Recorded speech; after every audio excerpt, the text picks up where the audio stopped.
when we think about constructing a portfolio of alternatives, I got to assume that correlation as a metric alone is not enough to really kind of figure out how to mix and match things. Well, yeah, and there's a big drawback, which is you can show things. I'm going to show you something with a very low correlation to equities that I really like, but there's no escaping the reality that unless you found an economy on Mars that you could invest in, then which would have no correlation to US equities, but that doesn't exist. And so even when you take things like China, which we think is a fantastic place to diversify, or the carbon markets, or commodities, or Bitcoin, or you name something that has a different relationship, there is the susceptibility of that correlation, while historically might be under 0.5 or call it 0.5.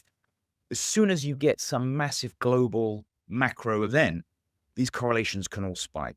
Bonds and equities can both go down if there's a big risk event in the market, or if you have an economy that has had low correlations. Well, if there's a big economic situation in the US, that will affect all sorts of economies negatively. And then you also get these kind of contagions where if the US equities are down, people are getting margin calls. So it means they have to trim positions elsewhere, which can then pull down those markets.